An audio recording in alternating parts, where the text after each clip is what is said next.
కోల్పోతే ఎన్ని illegal registration జరగగలుగుతాయి, ఇవన్నీ కూడా మేము రాస్తాము. మీరు దానిలో అటువంటి భయపడాల్సిన అవసరం లేదు. ఇంప్లీడ్కి పంపిస్తాం, ఖచ్చితంగా రిపోర్ట్ పంపిస్తాము.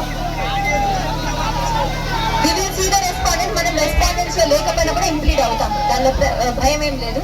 మూడోది, ఆల్రెడీ మధ్య వలస అండ్ వీటి గురించి మనం క్లియర్ గా చెప్పాము. మన ఆదివాసులకి తెలియకుండా, వాళ్ళకి అవగాహన లేకుండా సర్వేలు జరగలేదు కూడా లాస్ట్ 2 months. బాక్సైడ్ కి సంబంధించి కూడా గతంలో ఇష్యూ వచ్చింది అని చెప్పేసి చాలా క్లియర్ గా చెప్పాము. లాస్ట్ 4 years లో లైసెన్స్ కొత్తది ఇవ్వలేదు, అయిపోయిన లైసెన్స్ కూడా రెన్యూ చేయలేదు. ఎవరో పేరు లేని ఏజెన్సీని వచ్చి చేస్తే ఖచ్చితంగా వాళ్ళ మీద పోలీస్ యాక్షన్ తీసుకుంటాము. సో దానికి కూడా భయపడాల్సిన అవసరం లేదు. కొత్త డిఎస్సి నోటిఫికేషన్, మాకు కూడా చాలా విలేజెస్కి వెళ్ళినప్పుడు బిఎడ్ కంప్లీట్ చేసిన పిల్లలు, 10th పాస్ అయిన పిల్లలు ఎంప్లాయ్మెంట్ లేకపోవడం వల్ల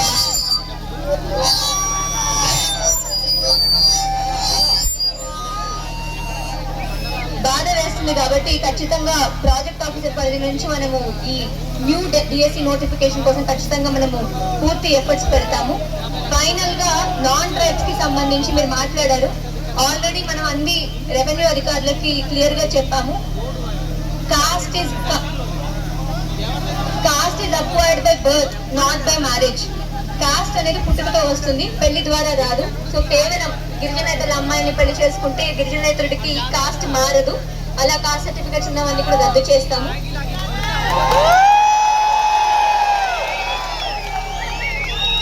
Zone 1 నుంచి Zone 2 కి మనమే డిస్ట్రిక్ట్ అడ్మినిస్ట్రేషన్ కాదు, కలెక్టర్ మేడం, మినిస్టర్ గారు అందరూ కూడా, మొన్న మన హెచ్ఆర్డి మినిస్టర్ లోకేష్ గారు వచ్చినప్పుడు కూడా చాలా క్లియర్ గా రిప్రజెంటేషన్ ఇవ్వడం జరిగింది. మనకి Zone 1 నుంచి Zone 2 కి వెళ్ళడం వల్ల మనకి ఎలాంటి ఇబ్బందులు ఉంటాయి, లాజిస్టిక్స్ ఇష్యూస్ అని. దీని మీద మనం కూడా ఫుల్ ఎఫర్ట్స్ పెడతాము. ఈ రోజు గౌరవ ప్రజాప్రతినిధులు ఇచ్చిన రిప్రజెంటేషన్స్ అన్ని కూడా సమగ్ర నివేదిక లాగా మనము స్టేట్ గవర్నమెంట్ కి సబ్మిట్ చేస్తాము.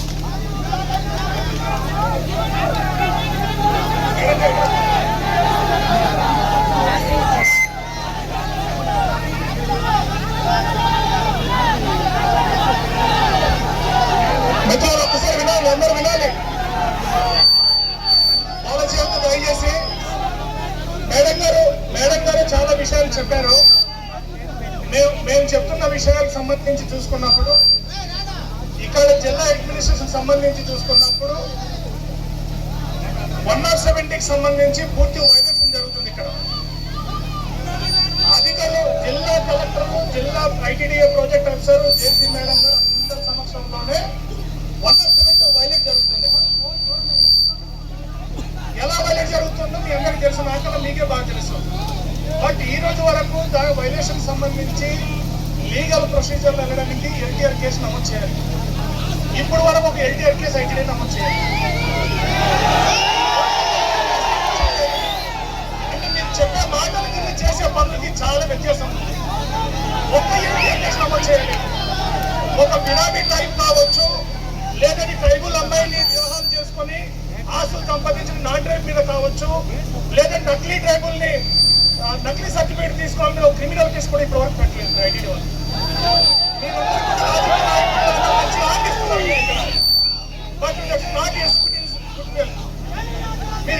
ఐటీడీ అటువంటి చర్యలు తీసుకోలేదు. మీరు ఏం చేస్తారో స్పష్టంగా చెప్పండి. ఒక పాయింట్. రెండోది మన ఐటీడీ నుండి సుప్రీంకోర్టులో 170ని రక్షించండి, ఇది గిరిజనులు గుండెకాయ లాంటిదని చెప్పి సుప్రీంకోర్టులో ఐటీడీ ఇంప్లీట్ కావాలి. అది ఎంత ఇంప్లీట్ కావాలి, ఎంత ఘోరం అంటే 2023లో సుప్రీంకోర్టులో కేసు ఫైల్ అయితే 3 సంవత్సరాలు అయింది కేసు ఫైల్. లాస్ట్ గవర్నమెంట్ కానీ ఈ గవర్నమెంట్ కానీ కనీసం కౌంటర్ అఫిడవిట్ కూడా దాఖలు చేయాలి సుప్రీంకోర్టులో. కౌంటర్ అఫిడవిట్ దాఖలు చేయాలి సుప్రీంకోర్టులో. ఈ రోజు ప్రభుత్వం వెళ్తుందో తెలియదు, కానీ ఐటీడీఏ గిరిజనుల పక్షం ఉంది. ఐటీడీఏ కంపల్సరీ తక్షణమే మీరు స్వయంగా ఇంప్లీడ్ ప్రాజెక్ట్ ఆఫీసర్ ఇంప్లీడ్ కావాలని చెప్పి సందర్భంగా మేము విజ్ఞప్తి చేస్తున్నాం. దాని మీద స్పష్టమైన మీరు హామీ ఇవ్వండి. మూడోది ఏంటంటే ఈ 170 ఎల్టీఆర్ నకిలీ ట్రైబుల్ మీద మీరు మన గిరిజన సంఘాలు, ఉద్యోగ సంఘాలందరితో కలిపి ఒక మీటింగ్ అయ్యండి. మీరు ఎక్కడెక్కడ దొంగలు ఉన్నారో మేమంతా మీకు అప్పచెప్తాం. నేను చేయాల్సిన పని కాదు. వాస్తవానికి ఐటీడీఏ ప్రాజెక్ట్ ఆఫీసర్ సుమోటోగా కేసు నమోదు చేయాలి. మేము కంప్లైంట్ చేస్తే కాదు, ఐటీడీఏ ప్రాజెక్ట్ ఆఫీసర్ కంటికి కనిపించింది, చెవికి వినిపించింది, ఎల్టీఆర్ మర్డర్ కేసు నమోదు చేసి జైలు పంపాలి. కానీ ఇప్పుడు వరకు ఆ రకం లేదు.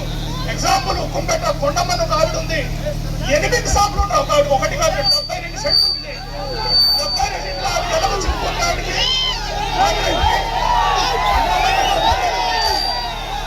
70 వాళ్ళు చెప్తుంది ఏంటి, మొత్తం భూమి తిరగదు అని చెప్పి. మరి వాళ్ళకి ఇస్తాం మనం 72 సెంట్ల భూమి వాళ్ళకి. మాకు తెలిసింది మీరు జడ్జిమెంట్ ఇచ్చారని, మీరు జడ్జిమెంట్ ఇచ్చారని తెలిసింది మాకు. మీరు జడ్జిమెంట్ అంతా వెనక్కి తీసుకోండి, లేకపోతే బిల్డింగ్ కూల్ చేస్తామని.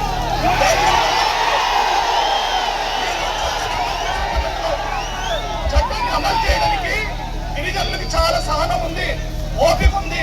ఓపికను మేము భరిస్తున్నాం, ఎందుకంటే మేము చట్టాన్ని గౌరవిస్తున్నాం కాబట్టి.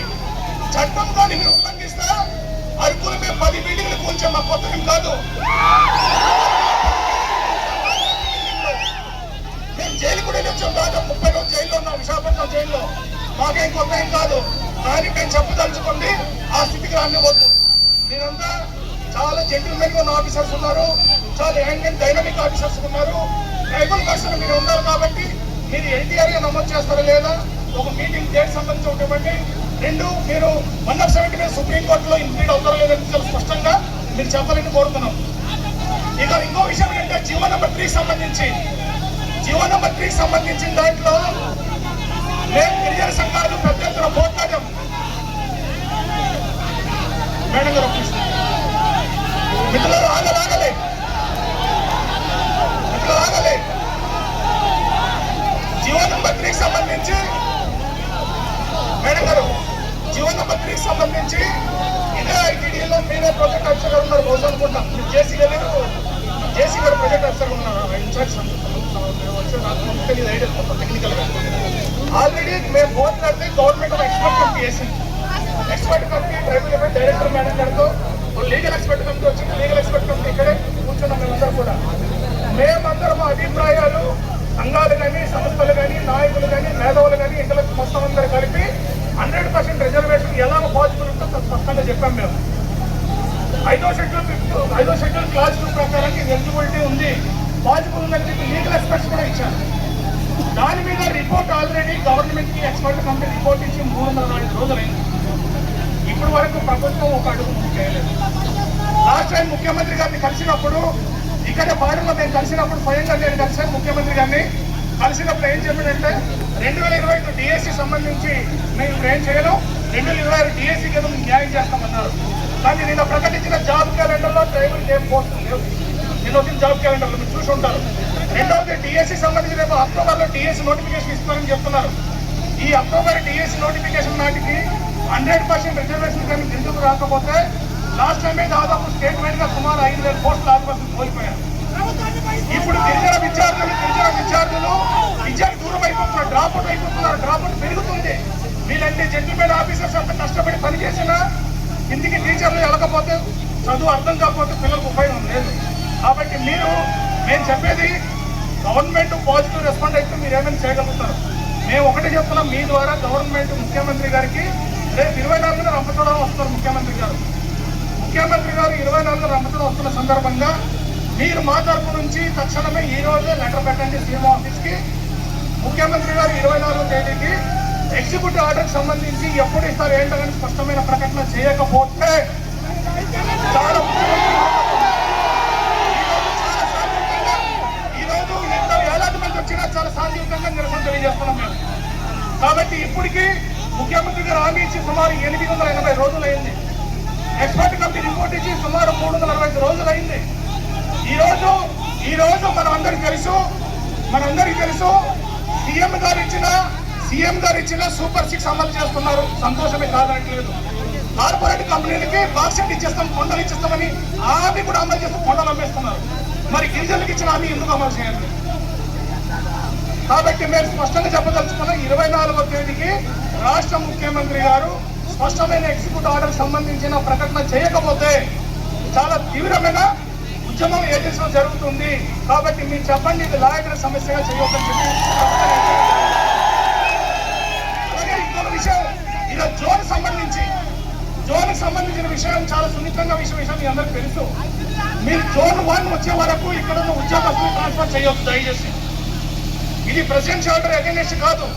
బట్ మనం పీపుల్, ఇది పార్లమెంట్. ఇది ఒక రకంగా చెప్పాలంటే ఇది పార్లమెంట్ జడ్జిమెంట్. మాకు తీసా కమిటీ ప్రకారంగా గ్రామ సభే అత్యున్నతమైన పార్లమెంట్. అటువంటి నేపథ్యంలో 5వ షెడ్యూల్ ప్రాంతాల్లో ఉన్న ఆదివాసులకి, ఉద్యోగస్తులకి డోంట్ బదిలీ చేసిన ముందు వెంటనే లెటర్ పెట్టండి. రేపు ఎప్పుడో లెటర్ వస్తే ఇస్తాము, ముఖ్యమంత్రిగా నిర్ణయిస్తే ఇస్తామని కాదు. ఈలోగా ఆదివాసులు చాలా మంది కోల్పోతారు, వాళ్ళకున్న నష్టానికి గురవుతారు. కాబట్టి తక్షణమే జోన్ 2లో ట్రాన్స్ఫర్స్ అన్ని వెంటనే ఆపాలని చెప్పి కూడా ఈ సందర్భంగా మీరు కోరుతున్నాం. చివరికి ఏంటంటే ఎవరి మీద క్రిమినల్ కేసు మీద పెట్టలేదు. ఈ రోజు మా టీచర్లు చాలా మంది ఉద్యమాల్లోకి వచ్చారు, ఉద్యోగస్తులు చాలా మంది ఉద్యమాల్లోకి వచ్చారు. నిన్న మాకు తెలిసింది కలెక్టర్ గారు ఒక నోటీస్ ఇచ్చారట. ఈ రోజు ఉద్యమాల్లో ఎవరు పాల్గొంటే వాళ్ళు సస్పెండ్ చేయండి, ప్రమోషన్ సెలవు తీసుకొని. ఈ ఉద్యమాల్లో పాల్గొన్న ఏ ఒక్క గిరిజన ఉద్యోగికి ఏ మాత్రం చిన్న నష్టం జరిగినా జిల్లా బద్దలైపోతుందని చెప్పి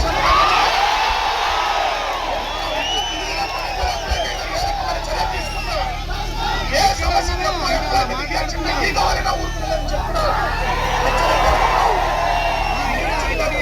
తీసుకోండి, దయచేసి వెనక్కి తీసుకోండి. వాస్తవానికి కలెక్టర్ గారు ఉంటే మాట్లాడుతూ అనుకున్నాం. కలెక్టర్ గారు వినాలి, కలెక్టర్ గారు హైకోర్టుకి హైకోర్టుకి. కాబట్టి కలెక్టర్ గారు ఈరోజు ఇన్ఛార్జ్ కలుపుకున్న చేసి మేడం గారు వచ్చి ఉన్నారు, ప్రాజెక్ట్ ఆఫీసర్ గారు వచ్చి ఉన్నారు, ఇక్కడ IR officer district IR officers కాబట్టి మాకందరికీ ఒక స్పష్టమైన మీరు హామీ భరోసా ఇవ్వాలని చెప్పి మీకు కోరుతున్నాం. కాబట్టి అర్థం చేసుకొని మీరు గిరిజనుల పక్షాన సానుకూలంగా మీరు మాట్లాడండి, గిరిజనుల పక్షాన సానుకూలంగా మీరు నివేదిక ఇవ్వాలని చెప్పి మీ అందరూ విజ్ఞప్తి చేస్తూ, మేము చెప్పిన అంశంలో స్పష్టమైన క్లారిఫికేషన్ ఇవ్వాలని చెప్పి అందరూ విజ్ఞప్తి చేస్తాం.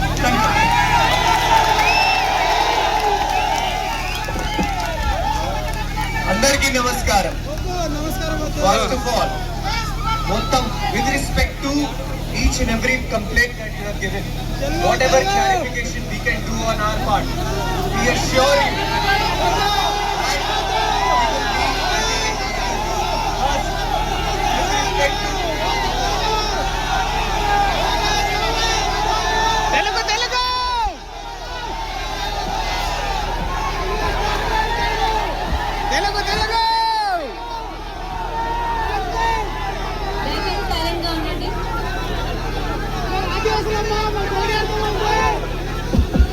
అందరికీ నమస్కారం. వినండి, సో మీరు అడిగిన ఈ ఎల్టీఆర్ కేసెస్ కోసం, బినామీస్ కోసం కూడా మేము గిరిజన సంఘాలతో కలిసి ఒక మీటింగ్ పెట్టమన్నారు. నెక్స్ట్ వీకే మనం డేట్ ఇచ్చి మిమ్మల్ని అందరినీ పిలిపించి మీ దగ్గర కంప్లైంట్స్ తీసుకుంటాం. మోటోగా కంప్లైంట్స్ లేవంటున్నారు. చిన్న కరెక్షన్, మొత్తం ఇప్పటిదాకా 4000 ఎల్టీఆర్ కేసులు ఫైల్ అయినాయి, 74 పెండింగ్ ఉన్నాయి. దానిలో మీరు పెట్టుకున్న రిక్వెస్ట్ ప్రకారం నాన్ ట్రైబల్ ఫేవరబుల్ గా ఏవైతే ఆర్డర్స్ ఇచ్చారో అవన్నీ కూడా పరిశీలించి వాటిలో ఏమైనా ఇష్యూస్ ఉంటే మళ్ళీ కూడా రెక్టిఫై చేసి రీఇష్యూ చేస్తారు.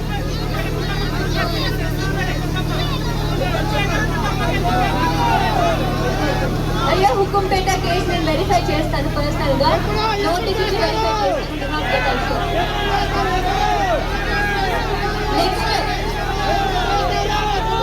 మన ప్రజాప్రతినిధులు చెప్పినట్టు ఈ రోజు రిప్రజెంటేషన్ మనం ఈ రోజు ఏవైనా రిపోర్ట్స్ నెంబర్స్ కావాలంటే అవి సేకరించి మాక్సిమం రేపు లోపు లెటర్ అనేది దయచేసి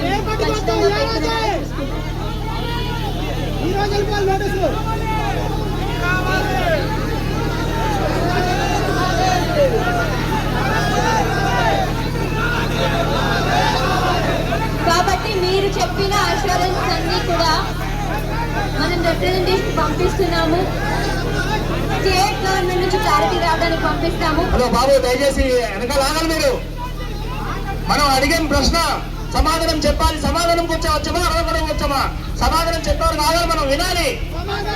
లేకపోతే ఇంకోసారి అడుగుదాం, మాట్లాడదాం. దయచేసి ఆగాలి మిత్రులు, ఎవరు దయచేసి ఇబ్బంది పెట్టద్దు, ముందు మాట్లాడేదండి. సుప్రీంకోర్టులో ప్లీడ్ అయ్యే విషయంకి స్టేట్ గవర్నమెంట్ ఇంప్లీడ్ అవుతుంది. కాబట్టి నేను చెప్పిన రిపోర్ట్ ఏదైతే చేసి స్టేట్ గవర్నమెంట్ సెక్రటరీ ట్రైబల్ మన లెటర్ రాస్తాము. దయచేసి మన గవర్నమెంట్ నుంచి 1/70 కూడా ఇంప్లీడ్ అవ్వమని చెప్పేసి మనం లెటర్ రాస్తాము. ఎక్స్పర్ట్ కమిటీ పంపించిన రిపోర్ట్